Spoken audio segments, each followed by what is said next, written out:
হচ্ছে আমাদের আজকের ভিডিও। আজকে আমরা আলোচনা করব এনপিভি নিয়ে, অর্থাৎ আমাদের ফাইন্যান্সের একটা গুরুত্বপূর্ণ চ্যাপ্টার এনপিভি। তো এনপিভি মূলত ক্যাপিটাল বাজেটিং এর একটি পার্ট। তো আমরা আজকে এই ক্যাপিটাল বাজেটিং এর এনপিভি নিয়ে আলোচনা করব। এখানে নেট প্রেজেন্ট ভ্যালু সংক্ষেপে বলা হয় NPV is the difference between the present value of cash inflow and the present value of cash outflow over a period of time. NPV is used in capital budgeting and investment planning to analyze the profitability of a projected investment or project. অর্থাৎ আমরা NPV সময় বলতে পারি today value of the expected cash flow minus today value of invested cash flow. অর্থাৎ NPV বলতে আমরা বলতে পারি যে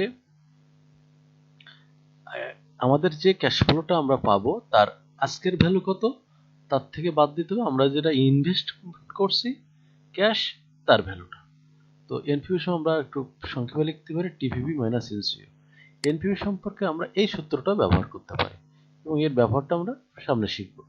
এখানে কিছু অ্যাব্রিভিয়েশন দেওয়া আছে যে এনপিভি সমান কি নেট প্রেজেন্ট ভ্যালু, এনসিও কি নেট ক্যাশ আউটলে, টিপিভি কি টোটাল প্রেজেন্ট ভ্যালু, কে সমান কস্ট অফ ক্যাপিটাল অথবা ডিসকাউন্টেড।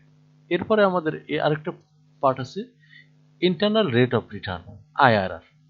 আইআরআর সূত্র A plus C divided D to B minus N. A সমান লোয়ার ডিসকাউন্টেড, বি সমান higher discounted, C সমান NPV at lower discounted আর D সমান NPV at higher discount. আমরা যখন আইআরআর এর অঙ্ক করব এই সম্পর্কে আরো বিস্তারিত তখন আলোচনা করব। এরপরে আমাদের ক্যাপিটাল বাজেট আরেকটা অংশ আছে পিআই। পিআই সূত্র টিপিভি ভাগ এনসিও অর্থাৎ টোটাল প্রেজেন্ট ভ্যালু ভাগ net cash outlay into 100। PI হচ্ছে প্রফিটেবিলিটি ইন্ডেক্স আর এনপিআই নেট প্রফিটেবল ইন্ডেক্স। আমাদের এনপিআই যদি করতে বলে তাহলে পিআই মাইনাস 1। এআরআর, এআরআর অর্থ হচ্ছে অ্যাকাউন্টিং অথবা অ্যাভারেজ রেট অফ রিটার্ন।